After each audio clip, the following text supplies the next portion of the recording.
Turn around, face the car.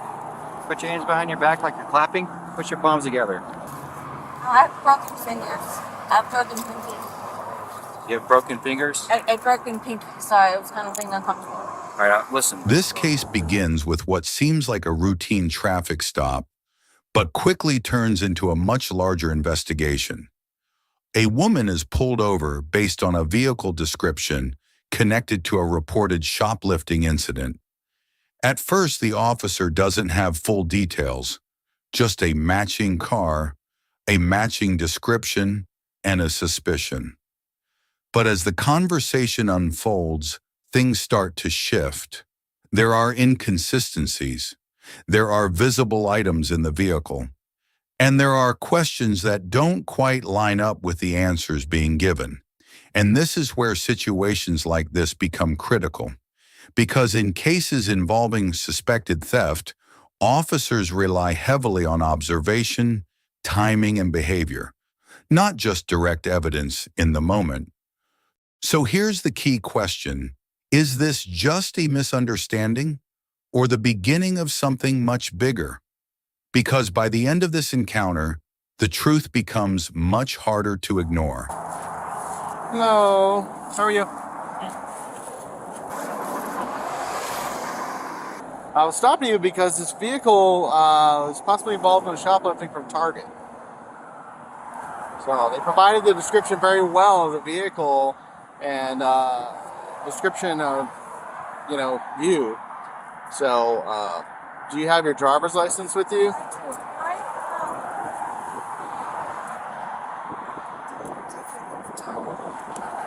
Yeah, I don't.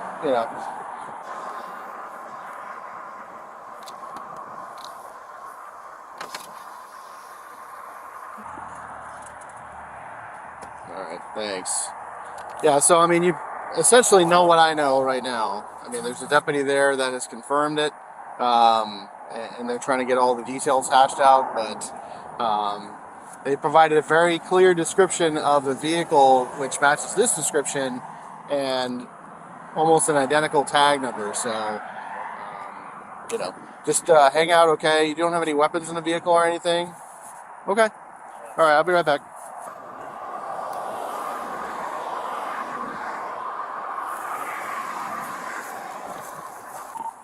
We're looking for Legos. I want to show the Legos. I'm gonna hang out on this side.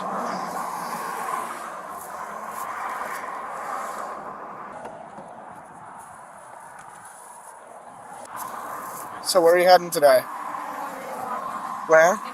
Interlaken. Okay. What brings you in Palm Coast? Just driving through from Edgewater. Just driving through from Edgewater. Okay. What takes you out to Interlaken? I'm staying there. I'm like going through divorce. You going through divorce? And my mother has a lake house there. Have the witness respond or show up. So do you live in Edgewater? Kind of, yeah. Yeah. And I have a storage in Edgewater. You have a storage unit out there? Yeah, like I'm kind of taking all my stuff to my mom or to the lake house right now because it's just too much for me now. Okay. Just north of West 100 on US 1. Yeah. All right, just hang tight for a couple minutes. Or just kind of trying to figure out what's going on. I just rolled up, so I don't, I'm just here standing by for safety. I don't really know a whole lot what's going on, so. You don't know what happened? What's happening? Yeah. Did you make any stops when you got off the highway? Yeah. Where'd you stop? Target. You stopped at Target? Oh, nobody said you took anything. Oh, so what'd you get at Target? Nothing. I didn't get it. You didn't buy anything? No. Okay. At this stage, the officer is still gathering basic information. The driver admits she stopped at Target, but claims she didn't purchase anything. At the same time, there are visible items in the vehicle that raise questions. From a legal standpoint, this is where reasonable suspicion begins to develop. Matching vehicle description, admission of being at the location, items visible in the car. Do you think this is enough for officers to start connecting the dots? Or is more evidence needed? Because in real investigations, officers often build a case step by step, long before any formal charges are made. Okay. She's got a bunch of Legos in the back of this truck, so it's possible that we could have more than one shoplifter incident from another location. How come you stopped at Target? Just to shop because I buy and sell Legos. So You buy and sell Legos? So you were shopping, but you didn't get anything? I didn't end up getting it. You didn't get anything? No? Okay. So they just didn't have what you were looking for? Yeah. We're always finding cars. I'm good at what I do. He's thinking ahead. How do you go about buy, sell, trading Legos?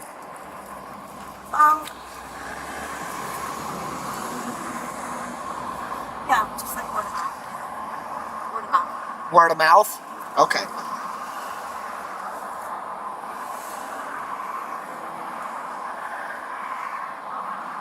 You nervous? You seem like you're shaking a little bit. Yeah?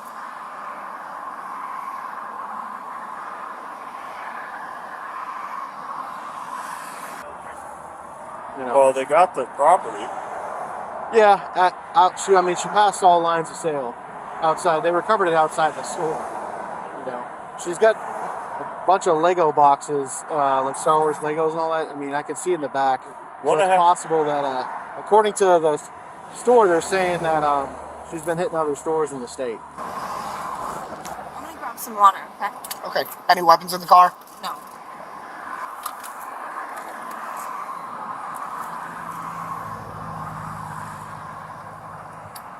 Did you just get that? No.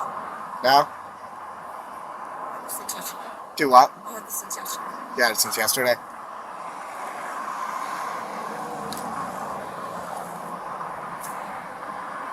I know that's the Target brand, the Good and Gather. Yeah. That's where I do all my shopping too. I like that product there. It's good. I'm gonna have her step up. Now the situation becomes more complicated. The officer observes multiple Lego boxes in the vehicle, including high-value items like theme sets. The driver explains that she buys and sells Legos, suggesting a legitimate reason. This creates a conflict. Officer sees possible stolen merchandise. Driver claims business-related activity. From a legal perspective, this is where intent and explanation are evaluated. Do you think having a believable explanation is enough, or does physical evidence carry more weight? Because at this point, both sides have a narrative, but only one will hold up under scrutiny. Have her step up, please. She don't need to be driving away.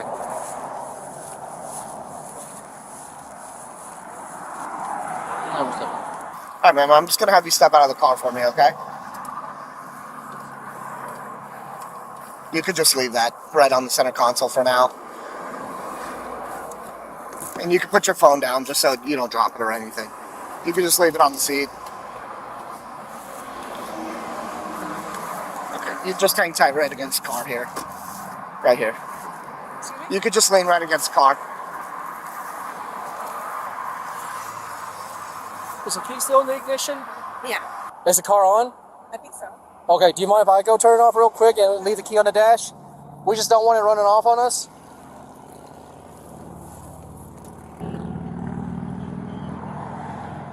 All right. Yeah, we're just waiting for Rexford to show up. Show up? Yeah. Okay. What happened? Oh, he's just waiting on one of our other partners. All right, just real quick, just because there's a lot of cops here, you know, you're on the car, we're standing by you. I'm just going to read you your rights real quick, okay? You have the right to remain silent. Anything you say may be used as evidence against you. You have the right to talk to an attorney and have him or her with you now or at any time during questioning. If you cannot afford an attorney, one will be appointed to represent you.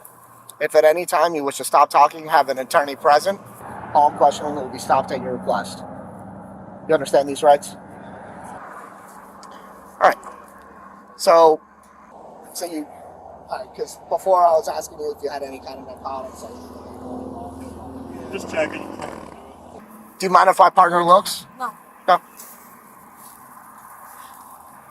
Alright, so real quick before I go search a vehicle or anything, would you mind just going to the back of his vehicle so that way we're not as close to traffic? And so you are aware that thing is sharp, so I don't want you getting hurt.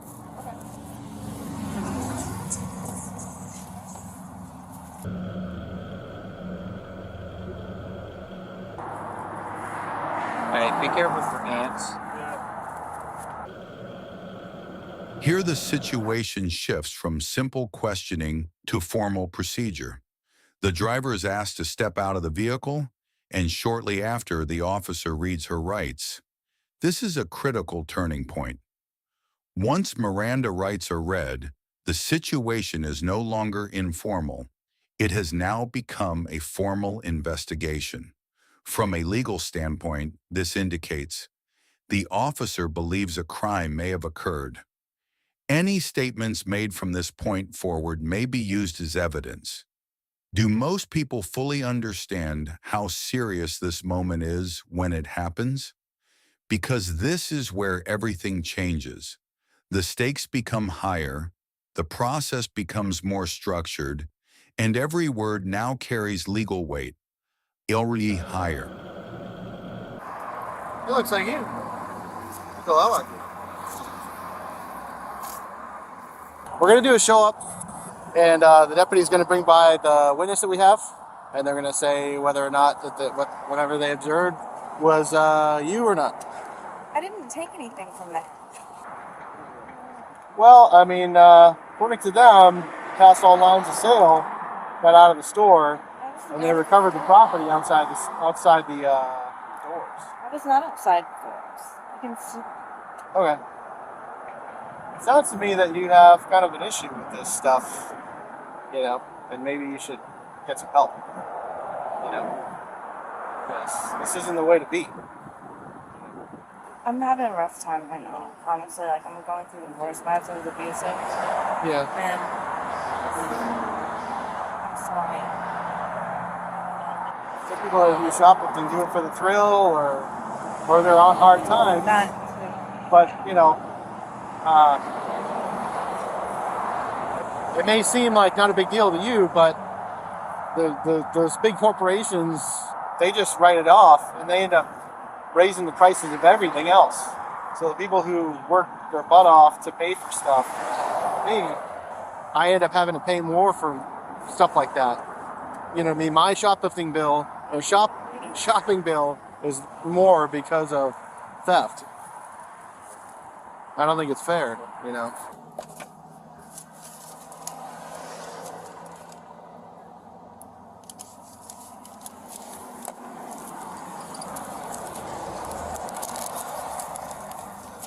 She has a roll of Walmart receipt paper for some reason.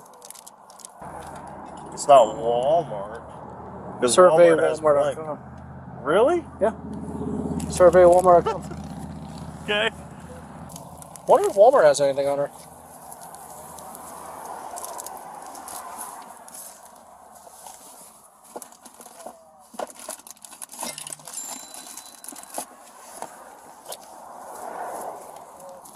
Found a Target roll.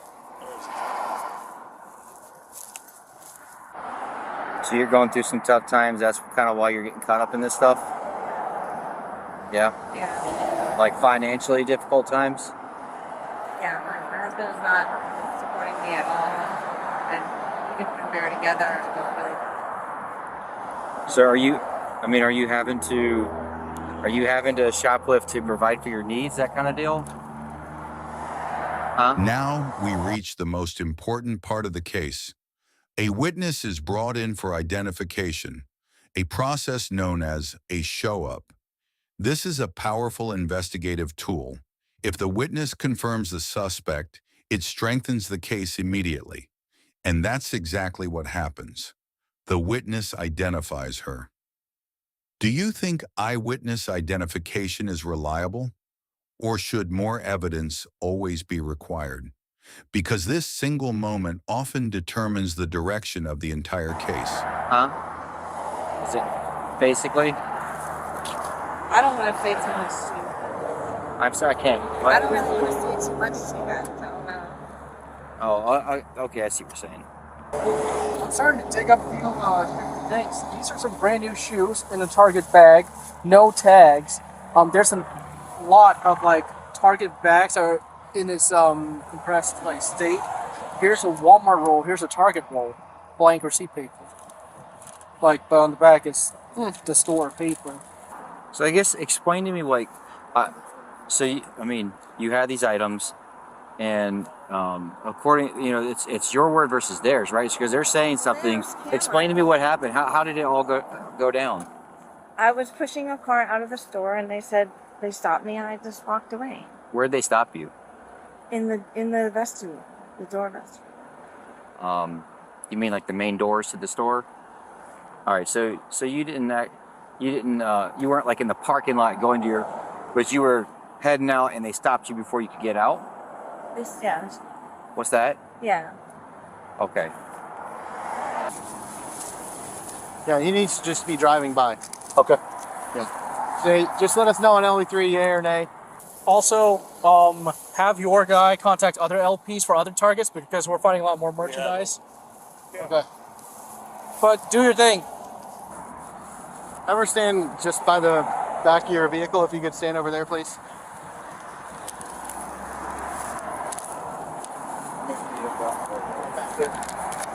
Yeah, just If you want to swing right under it. So just take a look as we drive by and let me know. Mm-hmm.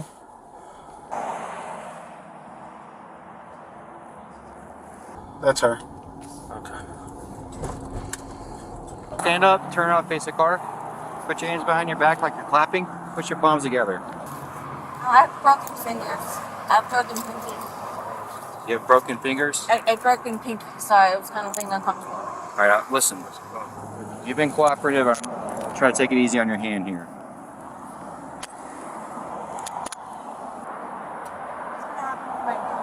What's that? What's gonna happen with my vehicle? It's gonna be towed. Walk back to my vehicle.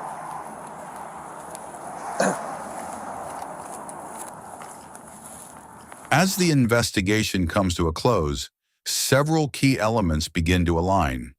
Check mark a vehicle and suspect description that match check mark confirm presence at the reported location. Check mark items found inside the vehicle. Check mark A direct witness identification. Check mark additional details that raise further questions. From a legal standpoint, this combination creates a strong foundation for an arrest decision. At the same time, the driver shares personal struggles, financial pressure, emotional stress, and a challenging life situation. And this brings up an important question, because in cases like this, it's not always just about what happened. It's also about why it may have happened. Do you think situations like this should be judged strictly based on the law, or should personal circumstances also be considered? Courts focus on facts and evidence, but behind every case there is always a human story that adds another layer to the situation. And that's what makes cases like this so complex and so compelling to watch. If you found this case interesting, make sure to hit that like button, share your thoughts in the comments, and don't forget to subscribe for more engaging courtroom breakdowns.